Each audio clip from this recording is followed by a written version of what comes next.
What's up guys, you're watching Li-Fi TCG. Got a Pauper deck profile for you today on Foretell Flash.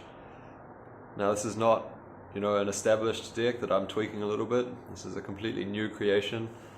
I've done a little bit of a video on a similar deck in the past, but it's got some new cards released for it that changed the strategy quite a lot, and I've been tweaking and tuning it, and the new list is quite refined. Might be a possible contender for a decent deck in Pauper. So this is a blue-black deck, Demir colors I suppose, based on the synergies between cards that gain their effects when your opponent's creatures are dealt damage. So let's see what it looks like. I'll start with the mana base.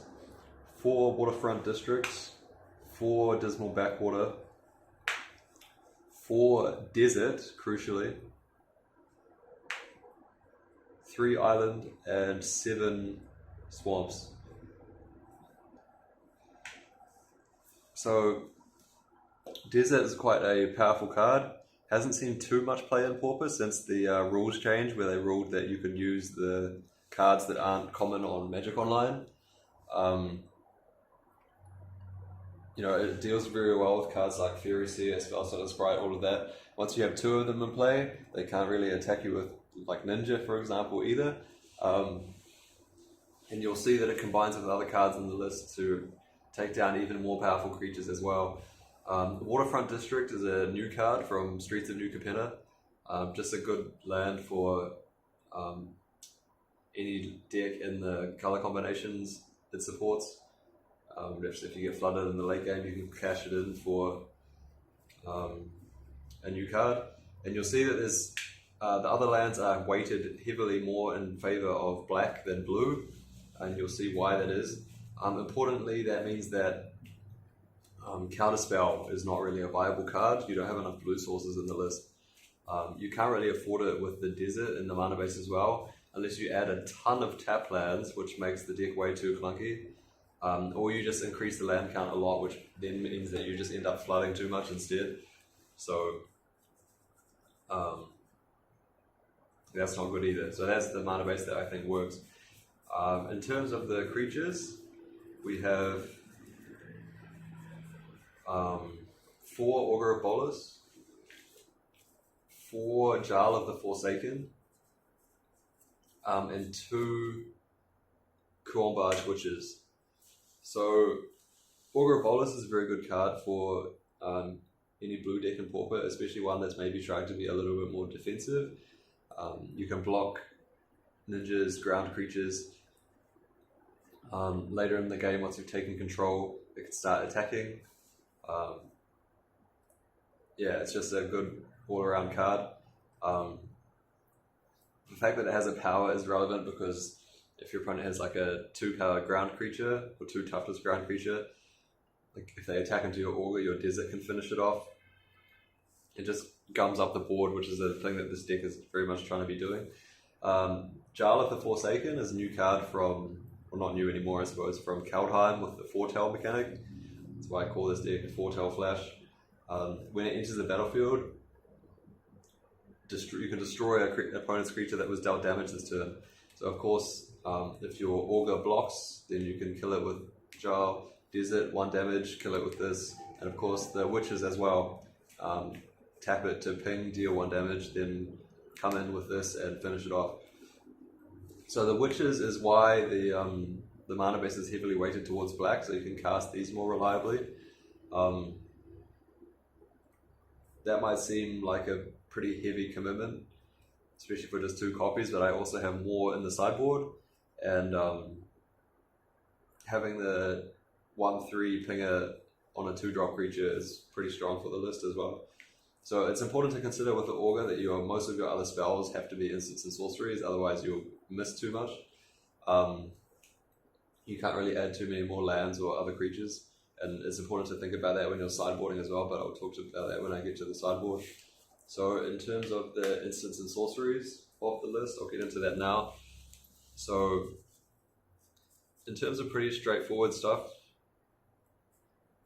well, actually no, let's not talk about straightforward stuff first. Let's talk about this card from Neon Kamgawa, You Are Already Dead. So has the similar effect to the Jarl of the Forsaken. Destroy a creature that's been already dealt damage, and then you get to draw a card. So that's the main synergy of the deck, right? You have the Desert to deal 1 damage to stuff. You have the this to deal damage to stuff. Augur can block and deal damage to stuff, and then you just gain value with destroy a creature, draw a card, and it's very efficient at only 1 mana. All the synergy comes together to be like a pretty efficient control package, I think. So yeah, you needed the right balance of like payoffs and enablers in terms of things that deal damage to stuff and things that gain their effects when your opponent's creatures are damaged. So you do board out this card sometimes because it's just a bit unreliable as a removal spell in some matchups, but a lot of the time it's just very efficient mana cost and its card advantage. It's a very good card in the right list, and I think this deck supports it very well. The rest of the spells are quite a bit more generic. So for example, we have 4 Behold the Multiverse. It also lets you bluff the other Foretell cards. It gives you a way to spend colorless mana from your deserts. Just a good card for the list, I think. Yeah, instant speed card draw is very important when you have the other Foretell stuff. The Jarl is instant speed. You have many other instants in the deck as well. So you have 4 cast down as like the generic best removal spell in the format. Debatably, of course, there's other good removal spells like Snuff Out and Exclude. And then we have 4 lose focus. So we're playing this instead of Counterspell again because the mana base doesn't really support it. Mana Leak is a viable option as well. I went back and forth on that for a while. I think maybe lose focus is slightly better, but if you really felt like the replicate's not that good, you can play Mana Leak instead. That's okay. You could play Prohibit as well, but I think that's slightly worse. And again, if you want to tweak the numbers, you want to play like 5 counterspells instead of just these 4, that's totally fine as well. Then as additional, more like flexible tools, we have 2 Mystical Teachings, just as an additional way to grind out games from the card advantage from the flashback, and also just to access a toolbox of more niche effects. So we'll talk about those now. So the one-off spells in the deck, they're all tutorable by Mystical Teachings. And remember, Mystical Teachings can also search for Jarl of the Forsaken because it has flash. But 1 Grim Harvest, 1 Spinning Darkness, 1 Agony Warp, and 1 Echoing Decay. So Echoing Decay is a way to deal with tokens. You could play maybe Suffocating Fumes as well. But I just think Echoing Decay, the floor is a bit better, and you get the upside of like getting 2-for-1s on Glinthawks and stuff like that as well. That can matter quite a bit. Agony Warp gives you a way to kill Guardian of the Guild Pact from the main deck in case your opponent resolves one, and it's just very strong in combat when you have all of the Desert and Augurs and Jarls blocking and stuff. It makes things very difficult when your opponent's trying to attack you. Your deck can really like take advantage of both targets of this very well. Spinning Darkness is quite an interesting one. So the deck really needs some sources of life gain because in order for Desert to work, you have to let the creatures hit you. So you can't take too much damage, otherwise your removal stops working basically. So you do need some kind of life gain in the deck. Spinning Darkness is very efficient. It's like a 0 mana Lightning Helix basically. You can't really afford to play more than 1 because you won't have enough black stuff to exile for it. But it is a very strong one-off. So the important thing to remember is that it's also damage dealt. So you can combo this with your Jarl and your Already Dead and things like that to kill bigger creatures as well. And the last one-off in the main deck is the Grim Harvest. Very, very crucial piece. So basically in the late game, you can Teachings for it, and it gives you sort of like unlimited card advantage, but albeit in a very like grindy, slow way. So for example, you can Grim Harvest your Jarl back, block with something, when your thing that you blocked with dies, say it's an Augur, you trigger your Grim Harvest, get your Grim Harvest back, then you flash this in after you blocked, and then trigger that will kill something. Then next turn, like, you can maybe attack or block with this, then they will trade, and then you get your Grim Harvest back. So it just synergizes very well with what the deck's trying to do. Get into this kind of late game simplified state where both players are relatively low on resources and just slowly eke out this kind of like overwhelming state that your opponent can't really push through. Very, very crucial piece for the list is the Grim Harvest and the 2 teachings in that to find it. The last few cards in the deck are all 2-ofs. So just to cover some angles that the deck is perhaps missing. So 2 Disfigure, just to have some more efficient removal and plays that you can make for 1 mana.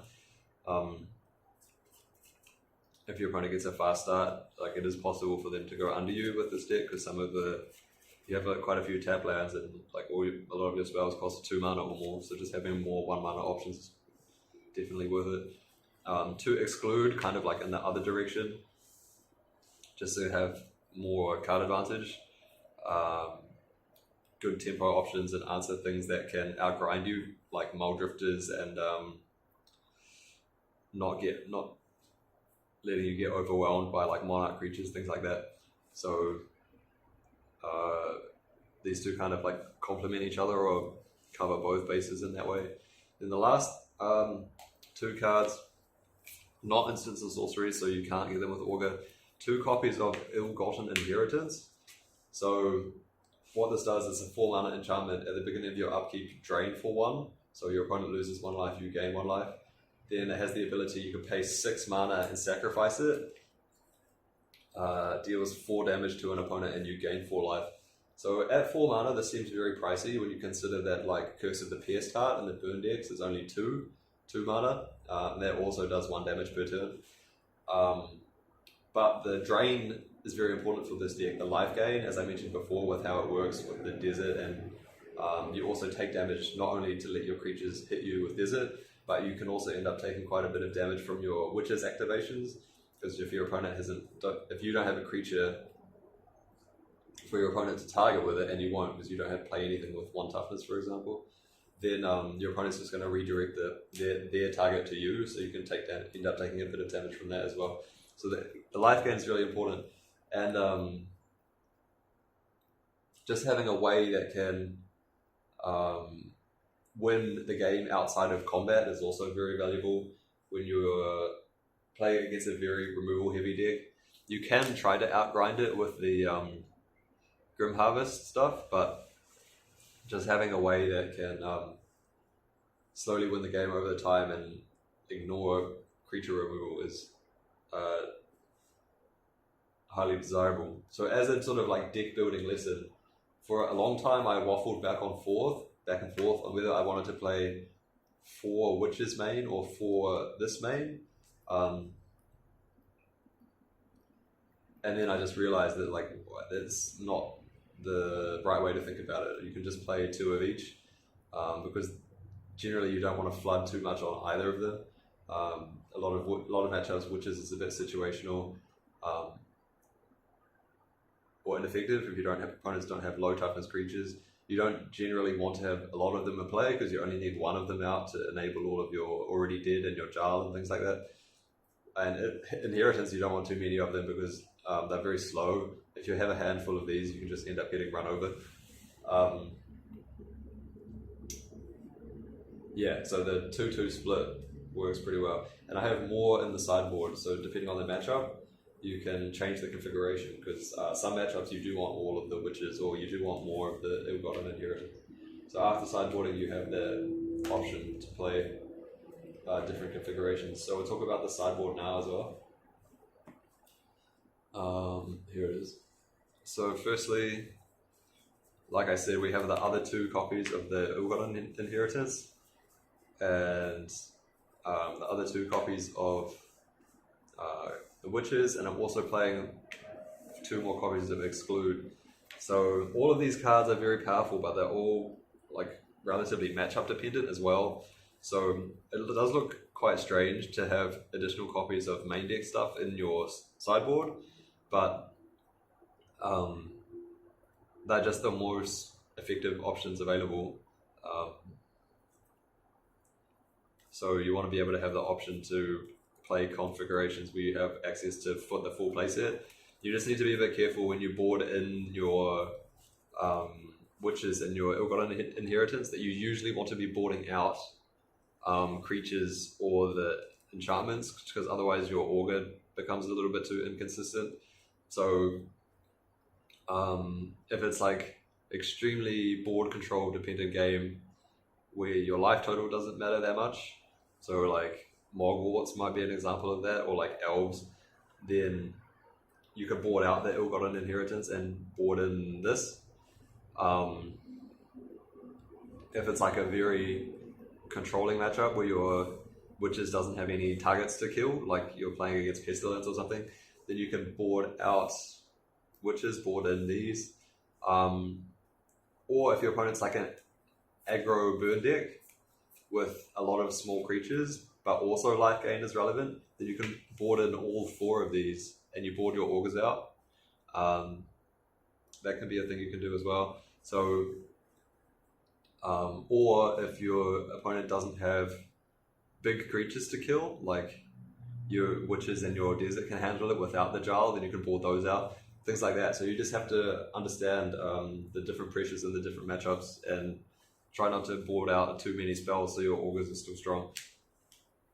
Yeah, that's about it. Then the other sideboard cards, Chainer's Edict, because the deck is, as it's built, it doesn't have any Edict in the main deck, because versus Pauper in general, they're a bit too weak. You know, your opponent can have stuff like Thraben Inspector or not Insolent Neonate, the one that makes a blood token, I forgot what it's called. No, I still forgot. Darren Epicure, that's what it's called. Yeah, all these really cheap creatures, the edicts are really bad against them because they just trade badly on mana. You paid 2 mana to kill their 1 mana thing that already gave them value. But you need some effect like this because the deck, as it's built, is relatively soft to boggles. So you either have to play this or play a bunch of stuff like Annul, which doesn't have very much application in other matchups. Trainer's Edict is still good against like the Kiln Fiend decks, for example, or versus Burn, just to have more interaction. Then I have 1 Hydroblast and 1 Crypt Incursion here. You at least want 1 Hydroblast, because just to have a Mystical Teachings target that can blow up Curse of the Pierce Heart. You can play more if you think that you need it versus Burn or Prowess and stuff.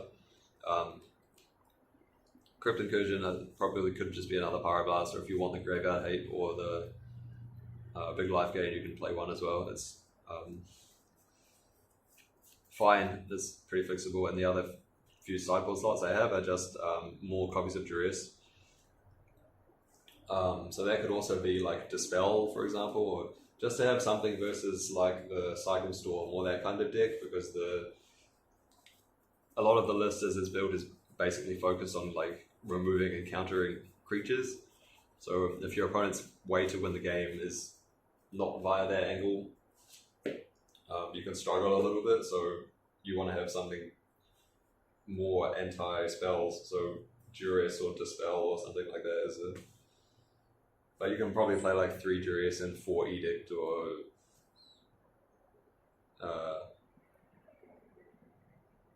however you think about it. So like all of these 6, 7, 8, 9, 10, 11 cards, I would